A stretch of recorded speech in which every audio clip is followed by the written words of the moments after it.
أعوذ بالله من الشيطان الرجيم بسم الله الرحمن الرحيم الحمد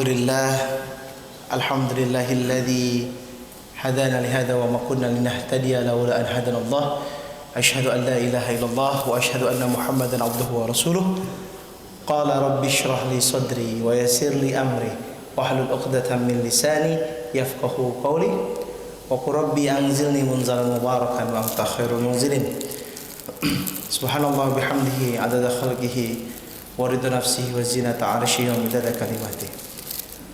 Allahumma inna nas'aluka ilman nafi'an wa rizqan wasi'an halalan thayyiban wa amalan mutaqabbalan. Allahumma inna na'udzubika min ilmin la yanfa' wa min qalbin la yakhsha wa min nafsin la tasba' wa min da'watin la yustajabu laha. Yang kami hormati para pengurus Masjid Jami Yarsi dan yang kami hormati seluruh audiens jamaah masjid yang kita cintai. Assalamualaikum warahmatullahi wabarakatuh. Alhamdulillah kita bisa diperjalankan, bisa dipertemukan dalam kesempatan kali ini di Jakarta. Kami keluarga besar Masjid Kapal Munzalan yang ada di Pontianak, alhamdulillah malam hari ini diperjalankan. Karena semua yang terjadi dalam hidup kita adalah skenario yang Allah tetapkan. Teringat sebuah kejadian Isra Mi'raj ketika Rasulullah SAW diberangkatkan dari Masjidil Haram ke Masjidil Aqsa dalam sebuah momentum bernama Isra Mi'raj. Ketika itu diisrokan dari Masjidil Haram ke Masjidil Aqsa. Diabadikan dalam kalam Allah di surah Al-Isra di ayat pertama, Subhanalladzi asra bi'abdihi lailan minal Masjidil Haram ilal Masjidil Aqsa. Kata kunci yang kita bahas adalah kata kunci asra. Asra ini adalah bukan ia yang berjalan, bukan Muhammad yang sedang berjalan, tapi Rasulullah Muhammad ketika itu di asra. Artinya apa? Diperjalankan. Pertemuan kita kali ini merupakan gambaran dari pertemuan perjalanan dari masjid ke masjid. Kami yang berangkat dari Pontianak, alhamdulillah kesempatan malam hari ini bisa hadir membersamai bersama, sama-sama belajar, sama-sama kita ingin belajar dari Masjid Yarsi ini, dan sama-sama kita ingin tahu bagaimana sih konsep memakmurkan masjid. Nah, materi yang disiapkan oleh teman-teman dari Ormas, materi yang disiapkan oleh teman-teman dari orang masjid, ini adalah materi yang luar biasa tentang kepengasuhan masjid Allah. Sebelumnya kalau kita mendengar bagaimana Ustadz tentang kemakmuran masjid, maka hal yang pertama harus kita fahami adalah tak kenal maka tak sayang. Apa yang harus kita kenali? Yang harus kita kenali pertama adalah apa sih itu masjid? Banyak dari kita ingin memakmurkan masjid, tapi kita juga belum mengerti apa arti dan tujuan Allah menyebut kata masjid. Istilah masjid adalah redaksi yang Allah langsung menyebutkan di dalam Al-Quran berkali-kali. Merupakan sebuah tempat, karena kalau dalam bahasa Arab kata-kata masjidun diambil dari kata sajadah yang berarti sujud. Ketika dia berubah struktur kalimatnya menjadi masjidun, maka artinya adalah tempat untuk sujud. Kenapa sih Allah tidak menyebutkan tempat ibadah umat Islam itu spesifik saja dengan sebutan musola? Hanya satu kali dalam Al-Quran Allah menyebutkan kalimat musola ketika mendeskripsikan tentang makom Ibrahim. Di tempat lain Allah tidak pernah menyebutkan. Atau kenapa sih tempat ibadah orang Islam itu tidak disebut dengan ma'bad, tempat ibadah atau haikal, kuil seperti orang-orang? Enggak, tapi spesifik kata-katanya adalah masjid. Nah, kalau kita bedah lebih dalam, Ternyata bapak-bapak ibu sekalian, abang kakak ayah bunda, masjid ini memiliki filosofis yang luar biasa dari kata aslinya. Sujud adalah sebuah gestur tubuh yang tidak sembarangan. Kenapa? Karena kepala sebagai tempat kesombongan manusia, tempat di mana manusia itu sangat menghargai dirinya. Kalau misalkan kita tiba-tiba ada orang yang nggak kenal ngeplak kepala kita, plak, wah itu tumpah darah, ya. Pokoknya nggak kurang ajar semua disebutkan. Tapi dalam posisi sholat kita melakukan sujud, apa yang kita lakukan? Kepala yang selama ini kita agung-agungkan, kita taruh ke atas tanah setara dengan kaki. Bahkan kalau kita sholat di saf kedua sampai belakang, kepala kita di belakang pantatnya orang. Artinya apa? Sujud ini adalah gestur yang menggambarkan bahwasanya kita sedang merendah serendah-rendahnya. Di hadapan siapa? Di hadapan yang maha tinggi. Itulah kenapa ketika kita sujud, bacaannya adalah Subhana Rabbiyal A'la wa bihamdih. Segala suci, Subhana, segala maha suci, ya, maha suci Allah, Tuhan yang paling tinggi, A'la. Artinya apa? Tidak ada lagi di atasnya. Wa bihamdih, dan segala puji hanya untuk Allah. Gestur sujud juga menggambarkan bahwasanya kita sedang merendah betul-betul di hadapan Allah. Dan yang menarik adalah dinamika surga ketika Allah akan menciptakan seorang makhluk sebagai khalifah di atas dunia. Dibahas di surah Al-Baqarah, ya, ayat 30 sampai 35, bagaimana dinamika ketika itu surga. Allah bilang, a'udzubillahi minasyaitonirrajim. Allah berfirman di depan semua makhluk surga ketika itu, inni ja'ilun fil ardi khalifah. Saya mau membuat khalifah di atas dunia. Malaikat protes. Ataj'alu fiha mayufsidu fiha wa yasfikud dima. Apakah engkau ya Allah hanya akan menciptakan makhluk yang bertumpah darah saja, merusak saja? Oke? Sampai titiknya Allah cuma bilang, aku lebih mengerti, aku lebih tahu. Ketika makhluk yang dijanjikan diciptakan berupa manusia, diberi nama Adam, diajarin kata-kata, diajarin kalimat, perintah Allah pertama kali kepada seluruh penghuni surga adalah untuk sujud kepada Adam. Sujud ini bukan untuk menyembah Adam, tapi untuk taat dan patuh terhadap perintahnya Allah. Semua hamba Allah, semua makhluk Tuhan, semua makhluk yang ada di surga bersujud, kecuali sesosok makhluk yang konon namanya adalah Azazil. Siapa Azazil ini? Azazil ini adalah seorang jin, makhluk yang tergolong-golongan jin, terbuat dari api. Ketika belum ada dekret penciptaan khalifah di atas dunia, Azazil lah yang memegang penuh kendali kepada seluruh malaikat yang ada. Azazil ini adalah sosok yang paling taat. Azazil ini adalah makhluk yang sangat taat. Saking taatnya, tidak ada sejengkal tanah pun di dunia ini yang luput dari tempat dia untuk bersujud. Azazil ini sangat hebat sampai ia dijadikan pimpinan dari banyaknya malaikat. Dan ketika Allah membacakan, kalau kita pelajari psikologisnya, Allah akan bilang, saya akan menjadikan khalifah. Azazil udah, kalau bahasa kita, udah ngejahit jas, udah siap-siap. Ternyata dibacakan khalifahnya itu Adam. Bahkan ketika itu semua orang disuruh sujud, semua makhluk disuruh sujud. Akhirnya di situ Azazil menolak sujud. Bahkan penolakannya adalah membandingkan. Bahasa Qur'annya aba wastakbar. Dia menolak dan dia istakbaro. Istakbaro itu apa? Bahasa kita takabur. Takaburnya apa? Takabur ini merasa besar dan melihat orang lain kecil. merasa hebat dan melihat orang lain tidak bisa apa-apa. Jadi sifat iblis ini yang tidak mau sujud, tidak mau merendah, tidak mau mengalah, menjadikan dia makhluk yang tadinya penghuni surga diusir menjadi makhluk neraka dan dikutuk hingga akhir zaman. Kenapa? Karena dia tidak mau sujud. Berarti kalau kita tarik, kenapa Allah menjadikan tempat ibadah orang Islam dengan nama masjid?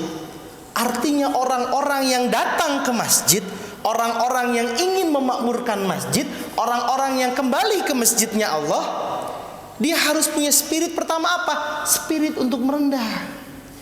Dia punya semangat untuk apa? Semangat untuk merendahkan diri di hadapan Allah. Dan outputnya, dia akan menjadi hamba yang rendah hati di hadapan sesama manusia. Kenapa? Karena dia baliknya ke masjid, tempat sujud. Maka akan sangat keliru ketika orang memakmurkan masjid, keluar dari pintu masjid dia merasa paling soleh. Akan keliru ketika orang datang ke masjid, ketika melihat orang belum ke masjid, dia melihat orang lain sebagai ahli neraka. Saya sudah kajian, sudah hijrah, sudah tidak hidup dengan kehidupan malam misalkan. Datang melihat teman yang masih tersesat, dia bilang, Masya Allah, neraka. Berarti spirit masjidnya belum dapat. Karena sejatinya orang yang tinggal di masjid dan memakmurkan masjid, outputnya dia adalah orang yang rendah diri di hadapan Allah, merasa nothing. Kalau udah ngomong kekuasaan Allah, nothing. La haula wala quwwata. Tidak punya kehebatan. Artinya apa? Ketika sholat dimulai dengan kalimat Allahu Akbar, Allahu Akbar, Allahu Akbar artinya apa? Kalau kita memahami artinya Allah Maha Besar, tapi makna yang lebih dalam artinya apa? Segala sesuatu selain Allah kecil. Berarti ketika kita menangkan takbir Allahu Akbar, urusan sekolah, rumah tangga, hutang piutang, debt collector nunggu depan rumah, itu udah nggak ada lagi. Apa? Allah yang Maha Besar, sisanya kecil. Bedanya kita, Allahu Akbar, langsung keluar semua masalah.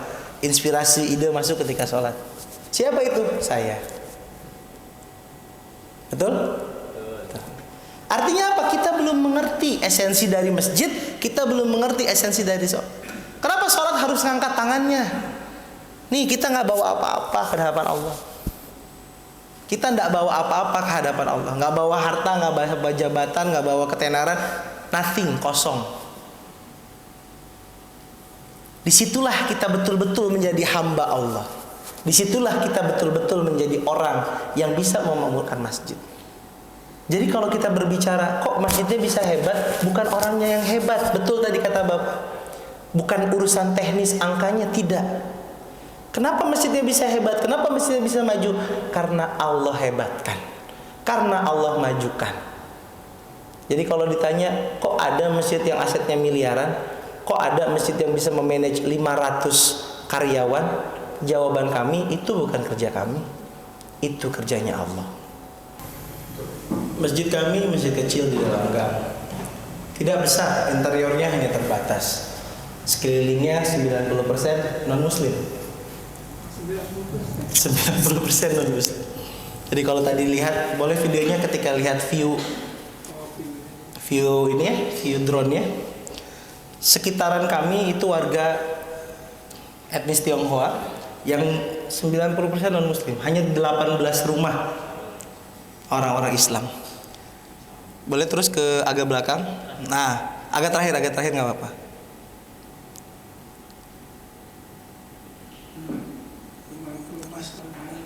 Ah, nih. Masjid kami di sebelah gang situ dan di sebelah sana semuanya non-muslim. Di pojok ada vihara, ada beberapa daerah yang lain yang ketika Cina di sana banyak ya. Banyak sekali. Jadi muslim posisinya 50-50. 50% muslim, 50% yang lain etnis Cina, suku Dayak dan yang lainnya. Itu yang ada di kota Pontianak. Kalau kita berangkat ke beberapa kabupaten muslimnya hanya 15%, 20%. Itu yang terjadi saat ini.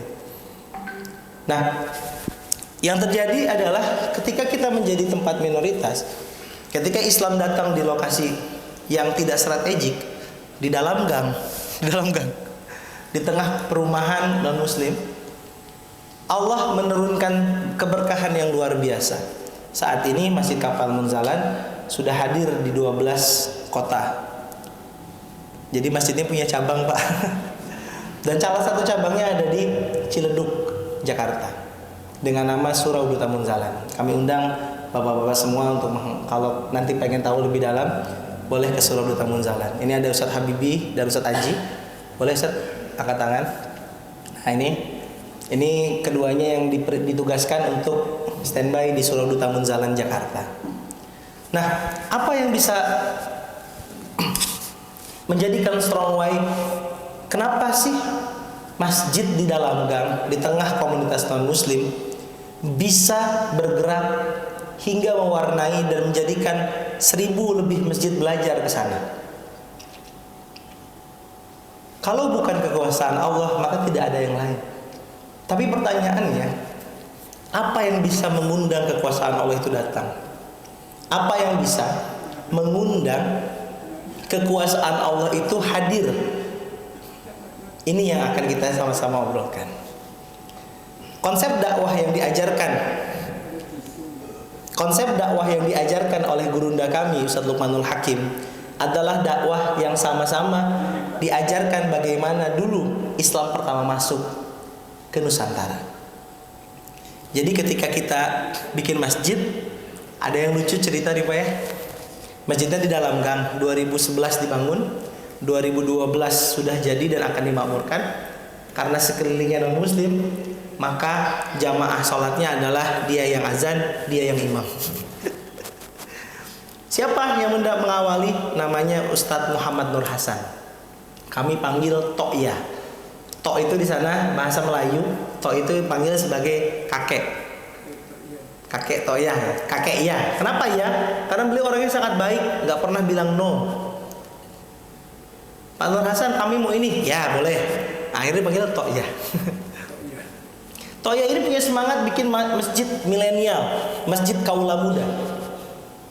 Bikin masjid Munzalan tidak punya jamaah. Apa yang pertama kali dilakukan? To'ya cari ustadznya yang ngisi kajian. To'ya jemput jamaahnya pakai mobil elf ke rumah-rumah, diantar untuk baca kajian, nonton kajian di masjid, dikasih makan, pulangnya dianterin ke rumah-rumah. To'yahnya orang mampu ya. To'yahnya qadarullah, orang yang dikasih amanah untuk bisa menjual kaplingan tanah dengan cepat. Jadi ketika beliau punya margin di tangan, nggak mikir beli apa, bikin masjid. Masjidnya diawali dengan masjid tadi 11x17 dengan satu mobil elf, itu aja. Ya sisanya memang ada perputaran uang kapling itu terus mengalir. Nah, mengawali itu orang pesimis semua, siapa yang mau sholat di sana? Nggak ada orang yang mau sholat di sana. Nggak ada orang yang mau sholat di Masjid Kapal Munzalan. Kalaupun ada kan cuma 15%. Cuma 15%. Tapi yang terjadi ketika kita memakmurkan dengan tepat, jamaah kami setiap Jumat lebih dari 400 orang. Ketika sekarang yang terjadi setiap subuh, yang sholat subuh berjamaah lebih dari 100 orang.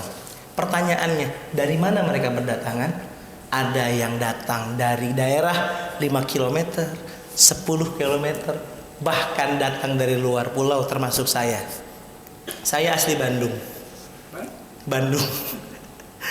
Tapi Allah datangkan ke Pontianak untuk membersamai dakwahnya Munzalan. Teman-teman banyak yang dari Jakarta, banyak dari Surabaya, dari beberapa daerah Allah datangkan ke sana. Terkabul omongan orang-orang yang pertama bilang, mana ada orang Sungai Raya yang sholat di sana? Karena daerah namanya Sungai Raya. Ternyata betul, tidak ada orang Sungai Raya, yang ada orang seluruh Nusantara. Berawal dari keimanan dan keyakinan bahwasanya ketika kita memakmurkan masjid pasti berkah.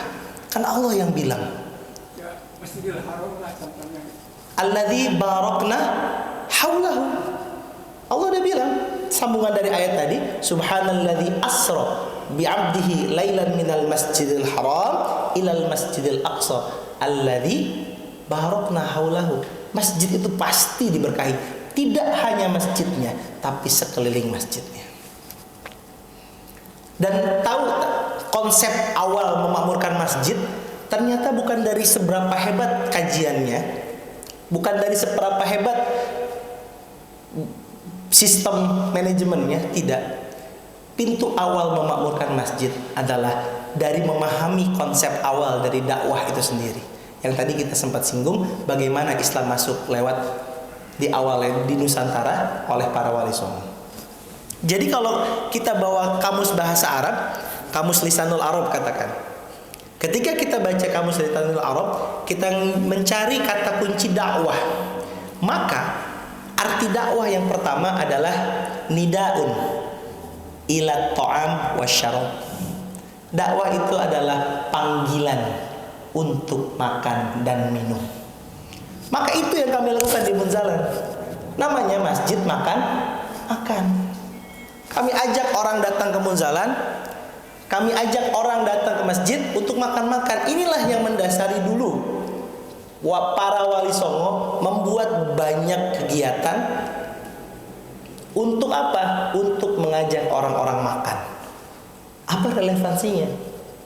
Karena menurut Imam Ahmad bin Hambal, orang-orang yang makan makanan halal yang dimasak oleh orang-orang soleh akan lembut hatinya dan mudah menerima hidayah. Artinya ketika kami membuat masjid, program yang kami besarkan adalah program masjid makan-makan. Bagaimana umat saat ini yang tengah kelaparan datang kembali ke masjid.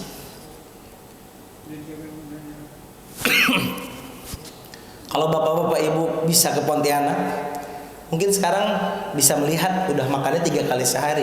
Tapi dulu ketika belum ada uang, itu sudah diawali dengan makan-makan setelah sholat subuh.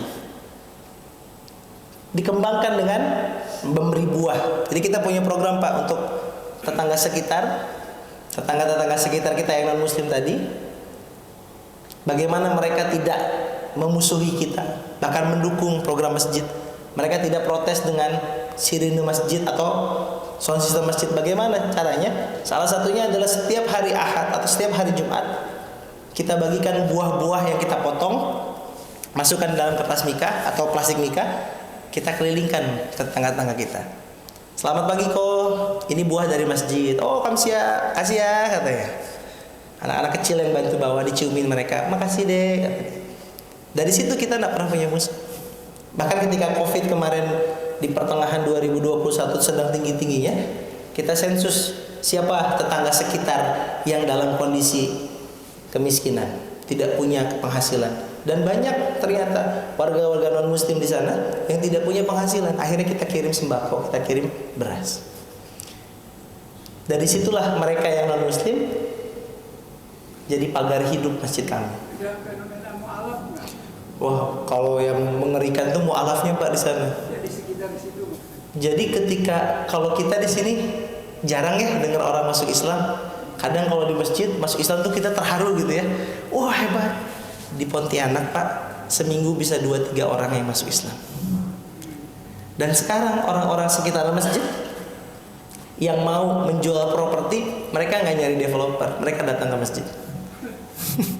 Pak Ustadz, saya mau jual rumah. Ayo sini, berapa sekian nih DP-nya, cash tempo, udah buat masjid rumahnya. Mulai sedikit-sedikit kita beli. Kenapa mereka pindah? Apakah mereka tidak nyaman? Enggak, mereka pindah karena memang pindah ke kota lain. Banyak kejadian seperti itu. Nah, yang menarik adalah konsep kepengasuhan masjid tadi. Banyak dari kita yang merasa bahwasanya memakmurkan masjid selesai ketika kita membahas pembangunan dan operasional masjid. Maaf, jadi dialog. Ya, siap. Saya ingin Ustaz menjelaskan barokah haulahu dalam arti pengalaman. Boleh. Apa barokah itu termasuk juga keberkahan materi kan gitu? Ya. Atau kuncinya keberkahan itu di mana? Siap. Insyaallah, alhamdulillah. Jadi betul tadi, ketika kita mau tahu tahu kunci keberkahan itu di mana, maka saya akan menjelaskan tentang spirit awalnya, prinsip masjid kami. Ada satu ayat yang mengikat. Kalau misalkan kita mengerti bagaimana proses pemakmuran masjid di surah At-Taubah ayat 18, semua tahu. Tapi ada yang menarik, yang di satu ayat yang diikat oleh pimpinan kami, bagaimana Masjid Kapal Munzalan bisa dihebatkan oleh Allah. Ayat itu adalah surah Quran, surah Muhammad ayat 7. Jadi surah 47 ayat 7. Perintahnya adalah ya ayyuhalladzina amanu, hei orang-orang yang beriman. Kalau Allah sudah bilang alladzina amanu, berarti yang dipanggil adalah mereka yang sudah punya. Salah satu indikasi iman sudah ada di hati, mereka sudah lama meninggalkan otak. Kenapa sholat? Kan tidak masuk akal, bukan akal, iman. Ya, jadi kalau Allah udah bilang ya ayyuhalladzina amanu, ini perintah dimensinya iman, bukan dimensi akal. Apa perintahnya di surah Muhammad ini?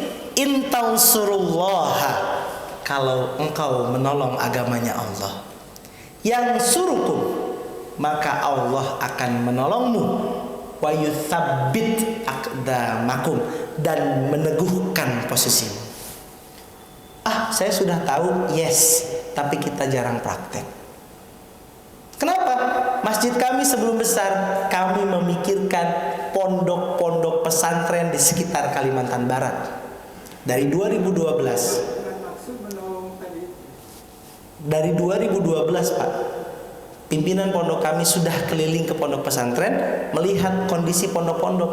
Ustadz Lukman muda, dalam kondisi tidak punya uang, banyak hutang, datang ke pondok pesantren, nanya ke ustadznya, "Ustadz, mau lihat dapur dong?" "Boleh." Pas di belakang, Pak, beras yang ada patah-patah, hitam dan bau. "Pak Ustadz, ini santri makan ini." "Iya." "Kok makannya ini? Kalau kita makan beras bagus, nanti tidak bisa beli lauk. Terpaksa kita makan beras ini." Sedih hati beliau.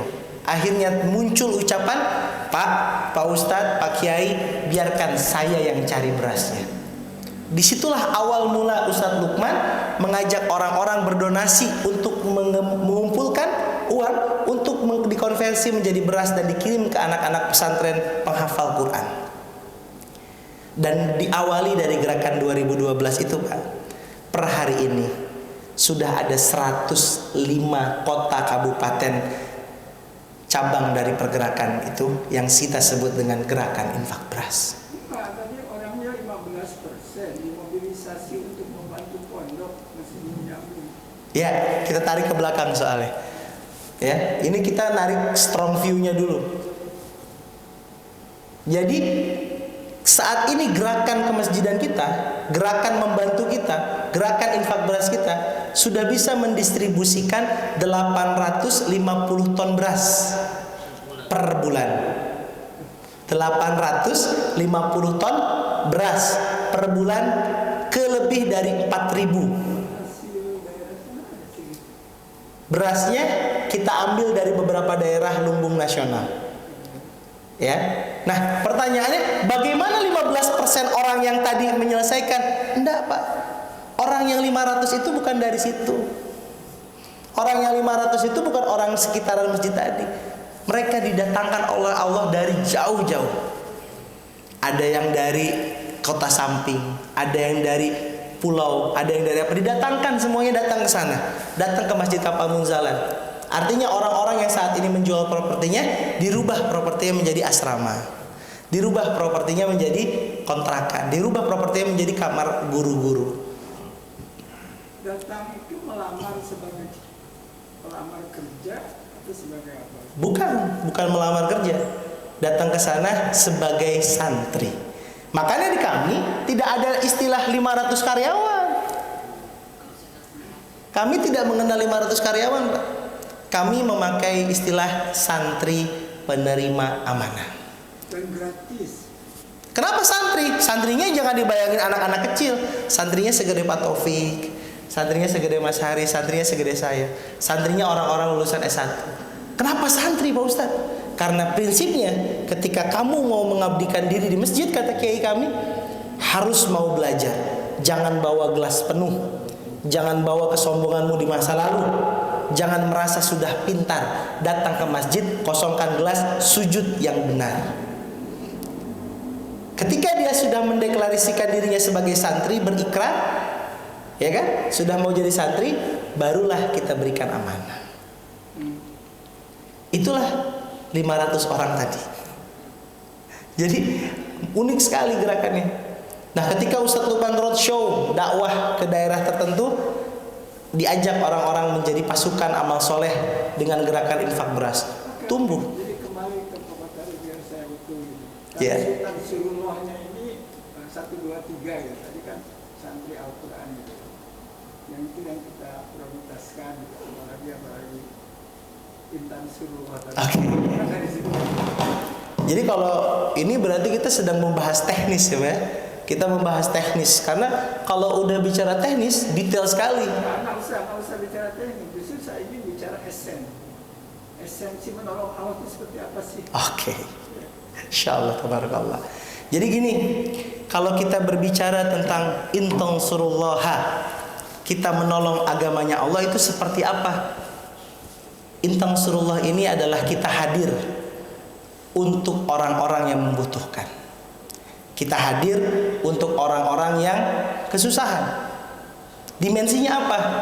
Dimensinya sesuai dengan akadnya. Yang pertama, gerakan yang kita rintis adalah gerakan infak beras. Siapa itu mereka? Santri yatim, penghafal Quran, dan fi sabilillah. Kenapa? Strong-nya sudah pasti. Ya, ana wakafil yatim. Saya bersama orang yatim seperti ini, kata Rasulullah. Banyak kemuliaan kita untuk memuliakan anak yatim. Nah, yatim yang ada ini tidak hanya disantuni. Banyaknya orang mengurus anak yatim tuh hanya disantuni. Yatim sini, dikasih amplop, difoto, udah pulang. Datang pakai pick up. Kami enggak gitu madhabnya. Kami apa madhabnya? Tukrimunal yatim, memuliakan anak yatim. Alhamdulillah sudah sampai Isya. Nanti azan, mungkin dilanjutkan setelah salat Isya ya, Pak. Nanti kita diskusinya setelah salat Isya, kita lanjutkan sedikit. Jazakumullah. Assalamualaikum warahmatullahi wabarakatuh. Baik, alhamdulillah kita sudah melaksanakan salat Isya berjamaah. Sedikit lanjut sebelum kita nanti nonton bareng pelatihan Masjid Bilioner. Insyaallah akan diisi oleh Kiai Beni terkait bagaimana pentingnya masjid memiliki Baitul Quran.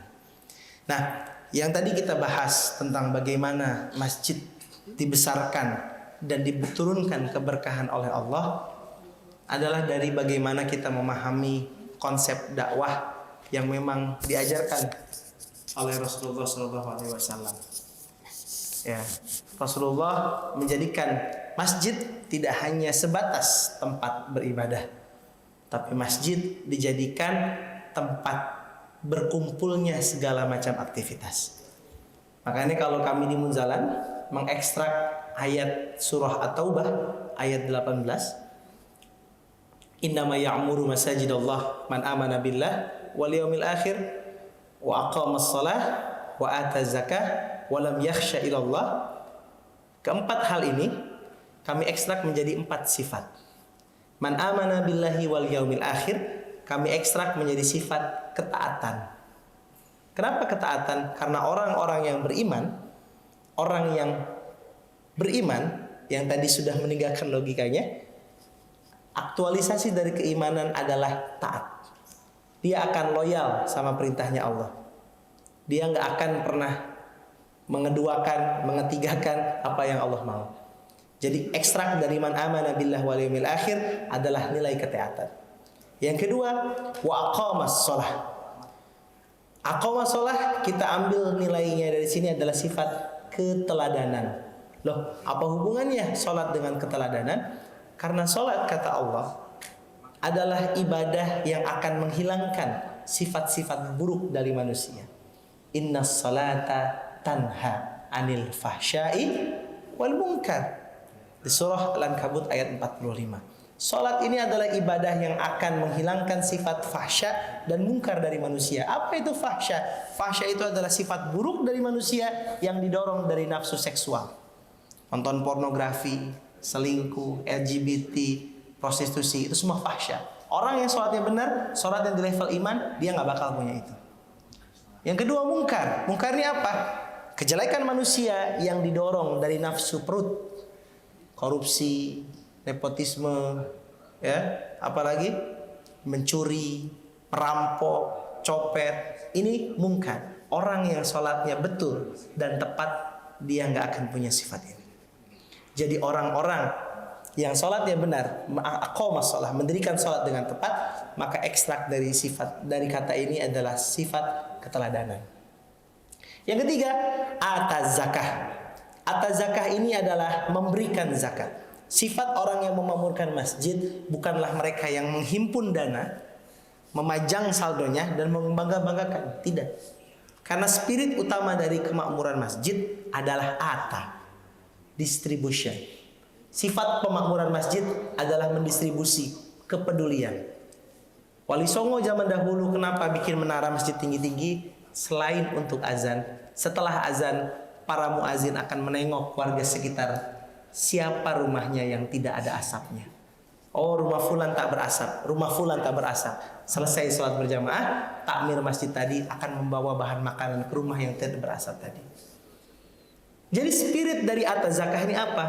Bukan mengumpulkan tapi membagikan. Sifatnya adalah kepedulian. Dan yang terakhir, orang-orang yang memakmurkan masjid adalah mereka yang walam yakhsha illallah.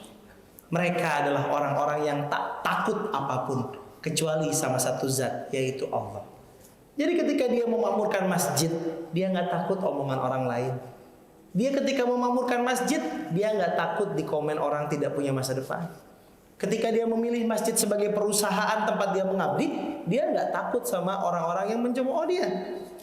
Kenapa? Karena tujuannya adalah liwajhillah, hanya untuk mencari ridhonya Allah. Nah, orang-orang yang punya sifat hanya untuk takut sama Allah, kita ekstrak menjadi sebuah kalimat, yaitu kemandirian. Kenapa mandiri? Karena orang itu yakin di bawah hanya bumi, di atas hanya Allah. Dia nggak takut sama apapun. Dia nggak takut dengan besok saya makan apa. Enggak, dia yakin Allah sudah menyiapkan. Keyakinan puncak inilah yang membuat orang-orang masjid mempunyai kekuatan tanpa batas. Keyakinan inilah yang membuat kota Mekah, kota Madinah yang tadinya hanya kota pertanian biasa disebut Yasrib, berubah seketika dalam jangka waktu kurang dari 10 tahun menjadi kota yang sangat luar biasa, kota yang penuh dengan peradaban dan berganti nama menjadi Madinah. Artinya apa? Kumpulan peradaban datang ke sana.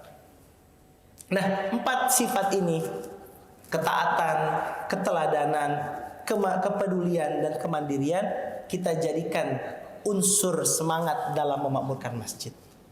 Siogianya ketika kita menjadi takmir masjid, mempersiapkan kader selanjutnya, 4 sifat inilah yang harus kita kuatkan, yang harus kita siapkan untuk orang-orang siap kelak memakmurkan masjidnya Allah.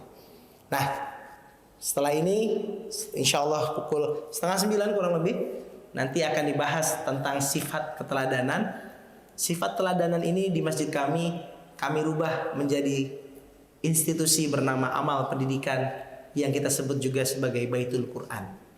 Bagaimana Baitul Quran ini bisa mewarnai dan menghasilkan orang-orang dengan sifat teladan, mereka yang mengerti esensi dari sholat, mereka yang faham bagaimana mengekstrak sholat mereka sehari-hari ke dalam kehidupan. Insya Allah akan dibahas oleh Kiai Bung Ben 8:30 nanti. Mungkin itu closing statement dari kami. Mohon maaf apabila banyak kesalahan. Yang baik-baik hanya dari Allah, yang buruk-buruk, yang salah-salah dari saya pribadi. Jazakumullah syukran. Sama-sama kita tutup dengan membaca alhamdulillahirabbil alamin. Wabillahi taufiq wal hidayah. Wassalamualaikum warahmatullahi wabarakatuh.